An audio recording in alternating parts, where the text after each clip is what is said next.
Bonjour à tous. Qui mieux que Renaud pour parler de Tesla? Donc on est dans la Mégane E-Tech qu'on m'a prêté. On va faire une petite intro parce que j'ai plein de choses à raconter. Quand il y a plein de choses, vaut mieux faire une intro. Ceux qui n'ont pas envie de la regarder ne la regardent pas. Et comment en fait j'en suis arrivé donc à cette vidéo qui t'intéressera ou ne t'intéressera pas. En fait, je veux parler du modèle Y. Ils appellent ça donc Juniper, comme Highland. Donc en fait, le restyling qui, il y a de fortes chances, va être dans le même esprit que le modèle 3. Mais attention, donc pour le coup, donc j'ai Hervé donc qui s'intéresse au modèle Y, qui c'est lui qui m'avait donné l'information donc samedi dernier que le modèle 3 était disponible donc à Chambourcy. Donc j'y suis allé le lundi matin et moi, comme j'aime toujours faire allier l'utile à l'agréable, je me suis dit tiens, j'aimerais bien voir si avoir un véhicule de plus de 5 mètres, est-ce que finalement par rapport au Porsche Cayenne que j'ai pu avoir pendant 10 ans, tu vois, j'ai une bonne expérience, pratiquement 100 000 km, est-ce que ça diffère? Donc j'ai fait l'essai du modèle X, je te laisse voilà, si tu veux avoir en tout cas mon avis. Clairement je la spoil tout de suite, ça ne me dérange pas du tout. Je me suis pas senti mal à l'aise dedans. J'ai eu un problème d'ailleurs avec un camion à un moment donné qui m'a serré bien à gauche. J'ai pas eu de soucis à ce niveau-là. Très bon freinage, peut-être même meilleur que le modèle Y. Donc avec des qualités et des défauts, comme j'ai expliqué. Revenons un petit peu sur terre. 100 000 euros, 94 000, 90 000, 110 000, c'est pas, peu importe, c'est beaucoup d'argent. Je pense que si je devais mettre autant d'argent, déjà je prendrais plutôt un Lotus Eletre. Et en fait, parce qu'il y a des manques, il y a plus les clignotants, il y a le Tesla Vision, mais il y a plus de radar, il n'y a pas de 360, donc c'est quand même des choses pour ce type de gabarit qui est à mon sens handicapant. Mais c'est surtout que je préfère avoir 3 véhicules, 2 ou 3. Tu peux pratiquement avoir 3 véhicules avec profiter du bonus, toujours profiter de ce satané bonus. Tu peux avoir essayer de trouver là peut-être l'année prochaine une grande autonomie qui sera un ancien modèle dans les stocks, qui peut passer en dessous des 47 000 ou qui est à 47 400, et pour le coup s'il y a toujours les 500 euros de parrainage, tu pourras avoir le bonus. Donc imagine, tu as 7 000 euros de bonus, ça te fait 40 000. De ça, tu rachètes un autre véhicule à côté aux alentours, donc des 40 000, même 30 000 euros, tu vois. Ça peut être une Mégane, ça peut être une MG4, ça peut être ce que tu veux, avec ou d'ailleurs sans bonus. Le MG4 donc est à 30 000 euros, donc en standard, et c'est déjà une très bonne voiture. Donc ça te fait 70 000, et à la limite ça peut te laisser encore 30 000 pour acheter une petite Porsche Boxster par exemple à côté, dans ton garage, tranquillou, lilou. Donc pour moi en fait j'y suis allé au départ donc pour voir le modèle 3 parce que je voulais me rendre compte ce que ça donnerait pour un modèle Y. Clairement ça va être pratiquement la même chose, mais il va y avoir quand même des différences, puisque ce matin aussi et encore, donc Hervé m'a envoyé, donc je vais pas regarder, j'étais pas encore réveillé, on va dire, plutôt que levé. Donc Tesla Geek qui fait un travail, je trouve que c'est le meilleur aujourd'hui. Alors ça sera peut-être moins efficace plus tard, mais c'est le meilleur aujourd'hui sur Tesla et Geek. Franchement, donc si vraiment la formation, mais que ça serait peut-être qu'à Shanghai, au-delà du liseré, c'est surtout comment ils arrivent à passer de 6 secondes 9 à 5 secondes 9, et puis il y a tout un déroulé. Est-ce que s'ils passent la propulsion à 5 secondes 9 du 0 à 100, est-ce que donc c'est le moteur, est-ce que c'est le poids, est-ce que c'est comme l'amélioration des caméras, ils ont joué sur le moteur, ou c'est le même moteur mais ils ont réussi à développer plus, un meilleur rendement du moteur. C'est l'avantage en fait de l'électrique et d'électronique, c'est que quelque chose qui est déjà abouti peut encore être amélioré, et il se laisse aussi des marges d'amélioration et des marges comme sur une batterie. Donc est-ce que ça va être en Europe, sachant que le modèle Y n'est pas du tout le même en Asie puisqu'il est fait à Shanghai, à Berlin c'est des batteries BYD, donc plus ou moins similaires, et aux États-Unis, donc au Canada et tout ce qui est Turquie, ça y est, je sais plus, État hébreu, etc. machin, du Jérusalem là, Israël et tout machin, c'est des produits qui viennent donc de Berlin. Par contre, au Canada, je crois que celle vient de Shanghai. Et celles, par contre, qui sont des États-Unis, viennent, je sais plus, c'est du Texas, d'Austin ou de Fremont, je sais plus. Mais ils ont pas une propulsion, ils ont une 4 roues motrices qui est déjà à 5 secondes. Bref, on va parler de tout ça. Et je trouve que ce qui est intéressant, quelqu'un qui peut attendre encore 6 mois, est-ce qu'il vaut mieux prendre finalement tout de suite l'ancien modèle ou finalement à faire son achat? On parle de ça tout de suite.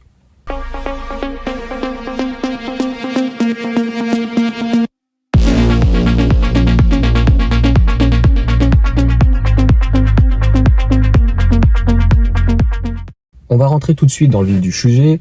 Je dirais que les personnes qui ne peuvent entre guillemets pas attendre, je te donne un exemple. Hervé, avec qui donc j'ai pu discuter, qu'on se voit donc à l'école, etc.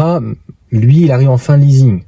Donc peut-être qu'il peut se permettre d'attendre, on n'en a pas discuté là-dessus, mais peut-être une semaine, 15 jours, entre deux leasings, quoi que ce soit, peut-être 3 semaines, j'en sais rien, tu vois, dépanner, etc. Mais ça va quand même donc être...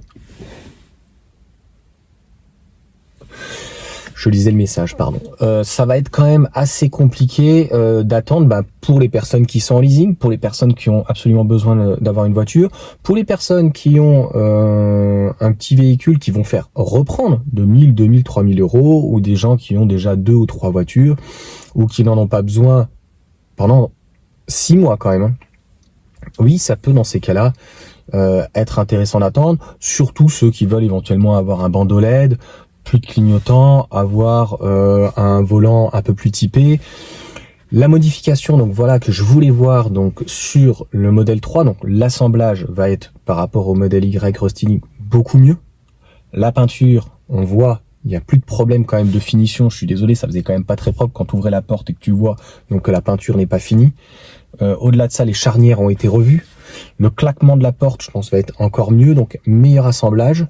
Le véhicule, par contre, risque de prendre 3 cm comme le modèle 3, peut-être même plus.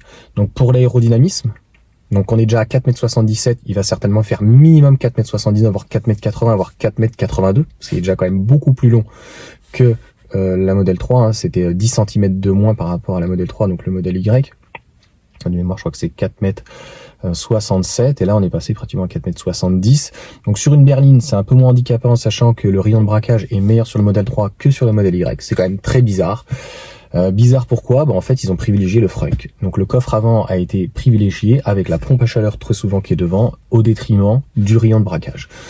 Moi, je ne partage pas cette manière de faire. Après, ils se sont dit, au final, peut-être qu'ils se sont dit, si on réduisait le coffre, finalement on n'aurait pas le meilleur rayon de braquage, mais quand même c'est bizarre qu'il y ait quand même plus de place à l'avant, beaucoup plus que le modèle 3. On le voit au niveau du frunk, je n'invente rien. Pourquoi donc ils ont privilégié ceci, et vraiment au détriment. Pour nous Français, on est toujours pénalisé. On est pénalisé par les commodos parce qu'on a des ronds-points. On est pénalisé au niveau du braquage parce qu'on n'a pas des routes à double voie qui sont immenses. Donc encore, je crois que c'était hier avant-hier, un petit rond-point là où notamment j'étais sur Buc. Et en fait, j'ai dû me reprendre dans le rond-point, quoi. Catastrophique. Donc les gens, ils te regardent, ils disent, mais c'est pas roulé lui. Mais non, mais je suis désolé, en fait, je pouvais pas prendre plus large. Il faut toujours en fait anticiper avec ce véhicule. Et des fois, tu ne peux pas anticiper. Tu sais qu'en gros, tu vas arriver dans les virages et soit tu montes sur le terre-plein, soit tu arraches une jante, soit tu essaies de faire attention et tu fais comprendre que tu fais une marche arrière un petit peu bizarre. Donc pour revenir à nos moutons, je trouve que le véhicule, moi je vois très bien, j'arrive à me rendre compte de la situation et des perspectives. C'est pas compliqué. Toutes les images qu'on voit de ce modèle, donc Juniper, ça va être tout à fait ça. L'arrière va être repris, l'avant va être repris, l'intérieur va être repris. On a toujours le suspens de la batterie de 66 kWh, mais si elle vient de CATL, je rappelle qu'ici, donc en France, en Europe, elles viennent de Berlin, donc c'est du BYD. Est-ce qu'ils rechangeraient de fournisseur ? Tout est possible avec Tesla. Pour mettre une batterie CATL 66 kWh, ou ils garderaient donc un pack structurel et BYD donc leur offrirait non plus donc une de 58 kWh net, parce qu'elle fait de mémoire donc 60 kWh brut, et donc avoir beaucoup plus d'autonomie pour notamment qui, quoi, la concurrence. Aujourd'hui, un modèle Y, c'est 450 km WLTP, et il y a beaucoup de personnes, c'est-à-dire 90% des gens, sont quand même un peu crédules et vont pas regarder l'autonomie toujours réelle. On reconnaît, on est d'accord ensemble.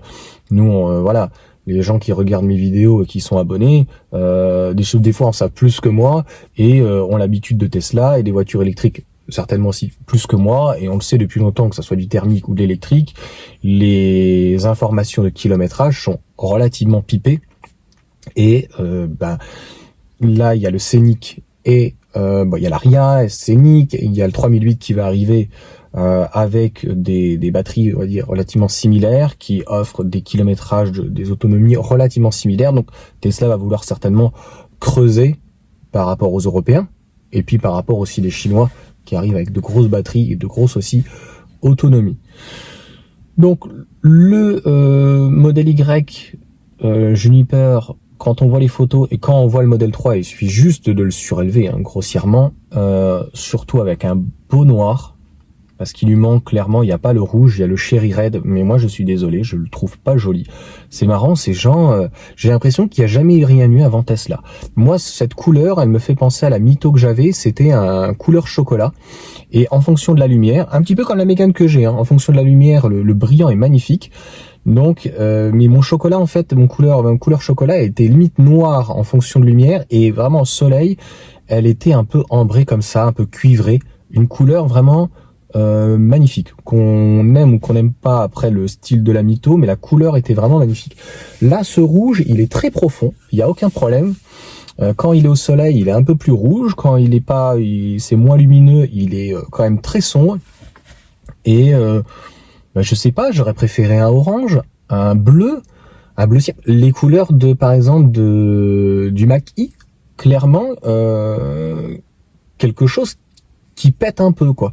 C'est des couleurs très souvent, mis à part voilà ce Cherry Red qui est un petit peu exclusif, on va dire, le bleu, le noir, le rouge, le gris, c'est des couleurs. Si, le gris Quicksilver est très joli, donc ça mériterait, comme un petit peu celui qui veut pas la version donc sport, la version perf, d'avoir un petit aileron, d'avoir des petites choses. Alors comme tu me dirais, on peut les personnaliser, mais voilà, faut bien le faire. C'est quand même, c'est pas compliqué à faire, mais on sait jamais, voilà. C'est toi qui l'installes, tu prends ta responsabilité. Le 3M se décolle pour X raisons, parce que t'as pas assez appuyé, parce qu'il faisait trop chaud, parce qu'il faisait trop froid, parce qu'en fait, voilà, la carrosserie, elle était un peu humide ou quoi. Il part sur l'autoroute à 130, c'est un peu compliqué. Donc moi, j'aurais préféré qu'ils vendent de l'accessoire, qu'on puisse même le visser. C'est que le mieux, au-delà de coller, c'est quand même beaucoup mieux, donc d'avoir des rips, d'avoir quelque chose ou une option. Ça, malheureusement, chez Tesla, on peut pas faire d'amélioration chez le constructeur à ce niveau-là. Ils vendent des tapis, ils vendent des accessoires, il y a absolument aucun problème. Mais ça s'arrête là. Donc, ce qui est certain, c'est que ça va être un très beau véhicule. Il va nous manquer l'aspect batterie. Et puis, on a toujours le spectre. Il y a eu donc différents moteurs. Le 300 chevaux, entre guillemets, que j'ai, mais qui est le même que la Model 3, si je me trompe pas. Mais par contre, le Model 3 est à 270 ou 280, 275. C'est toujours compliqué avec Tesla, parce qu'ils ne communiquent rien dessus. Donc, il y en a, les geeks, ils trouvent ça super. Ils achètent ça un petit peu comme ils achètent, on va dire, entre guillemets, un téléphone. Moi, je suis pas trop d'accord. Je suis un passionné et j'aime bien savoir un petit peu ce qu'on a derrière. Donc, il y en a qui ont des moteurs donc avec 320 chevaux. Et donc, est-ce que ça peut apporter des améliorations, etc. Bah oui, très certainement. Même au niveau du couple, ça ne doit pas être le même couple, mais le constructeur n'apporte pas de fiches techniques, de détails ne communique pas en fait sur ce type de choses. Je pense avoir tout dit en tout cas sur ce nouveau modèle. Ça va être assez passionnant. Moi, je pense pas en tout cas que le modèle chinois qui serait bizarre, une espèce de mini styling avec un changement peut-être de moteur et un petit peu un LED et puis des petites jantes et puis des améliorations. Je pense que c'est fait pour attendre le modèle Y restyling qui va tout casser. Franchement, ça va être clairement, et c'est pour ça donc que je voulais faire cette vidéo, et c'est pour ça que je suis allé voir donc le modèle 3, parce que oui, je l'ai pas dit en fin de vidéo, en début de vidéo, et donc je ferai une conclusion là-dessus. Moi, malheureusement, le modèle 3 ne me correspond aujourd'hui malheureusement pas. C'est-à-dire qu'avec une famille de 3 enfants, il manque. Les gens disent à chaque fois, j'ai eu 2-3 commentaires, mais le haillon, mais je dis peut-être que tu es célibataire. Il me faut un haillon. C'est vrai qu'au final, j'ai pris l'habitude d'avoir des véhicules un peu plus hauts, même s'il n'est pas extrêmement haut. Le modèle Y, hein, c'est pas si on peut dire le Cayenne que j'avais, c'est pas un franchisseur, et t'as encore plus, t'as des Wrangler, voilà, on a déjà discuté là-dessus. C'est quand même agréable, notamment pour les trottoirs, tu passes au-dessus des trottoirs. L'arrière, entre un modèle 3 et un modèle Y, c'est clairement le jour et la nuit, donc pour 2-3 000 euros d'écart, tu prends le modèle Y si t'as 3 enfants. Et je ne sais plus, ça y est. Donc, ce que je voulais dire par rapport à ça, le modèle 3, même en seconde voiture à l'extrême, j'y ai pensé. C'est même pas le prix, on va dire, qui m'a arrêté, mais j'ai voulu être honnête avec moi-même, il ne me correspond pas, même si j'aurais adoré avoir une belle petite propulsion de 6 secondes 1 qui consomme rien, qui est super agréable, où j'ai de la place, certainement plus que la Mégane, mais je suis quand même très content d'avoir 4,21 m, et quand je dois aller dans Paris, quand je dois aller dans des endroits un petit peu spécifiques, où je sais que ça va être compliqué de se garer, et ben je suis quand même très content d'avoir un petit gabarit, et c'est ce qui manque à une Tesla, donc 4,77 m. Le modèle Y ne va pas toujours à tous les endroits, et c'est agréable d'avoir une plus petite voiture, au même titre que je réfléchis sur éventuellement une R5, donc une citadine. Si c'est une vraie électrique, moi j'ai pas besoin de coffre, j'ai juste besoin d'avoir un plancher plat à l'arrière, ce que la 208 n'a pas, et d'avoir un petit peu de place, quand même assez agréable à l'arrière, et un véhicule optionné et puis qui envoie un petit peu, c'est quand même sympa. Donc ça sera peut-être, je l'ai mis en bandeau, ça sera peut-être pas un Lotus Elêtre, on verra bien, je ne sais pas ce que l'avenir peut nous réserver, je ne sais pas du tout, l'année prochaine on verra.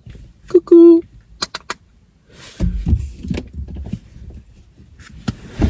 Coucou. Ah, tu veux monter dans la voiture? Et en gros, donc pour finir, voilà, j'avais pas besoin d'avoir un coffre aussi grand, donc par rapport à la modèle 3, et voilà, j'avais pas besoin d'avoir aussi grand. Clairement, le leasing en fait est tombé très bien à ce moment-là. Je vais pouvoir tester donc le leasing pour la première fois de ma vie. Si ça ne me plaît pas, je ne reprendrai pas, mais pour le moment, j'adore en fait ce type de système, et je pense qu'à l'avenir, je risque de faire que de ça, parce que voilà, je prends, je rends, et je mensualise, et je me prends plus en fait la tête à la vendre, à m'inquiéter comment le marché va évoluer de l'occasion, parce que le modèle Y par exemple, je l'ai acheté 40 000, on en a vu, j'ai mis donc la bleue.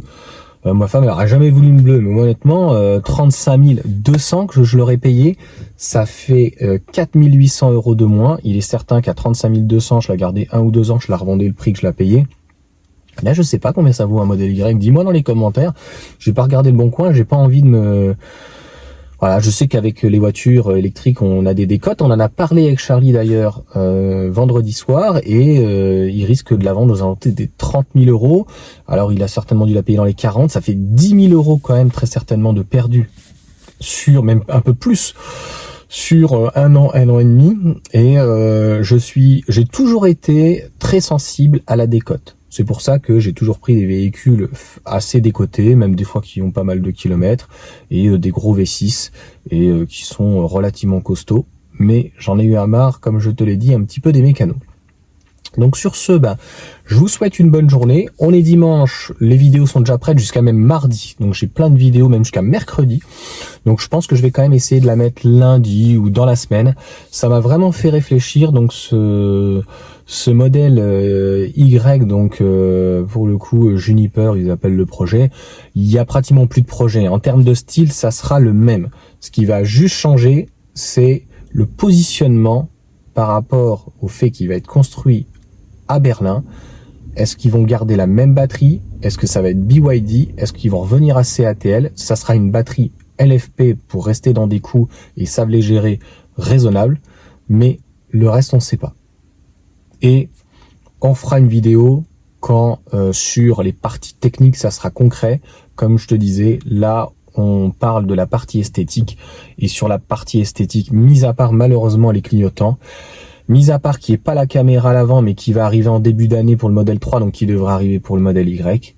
Très concrètement, en termes de style, moi j'aime pas trop l'arrière, mais avant ou après, voilà, j'ai pas trop d'avis.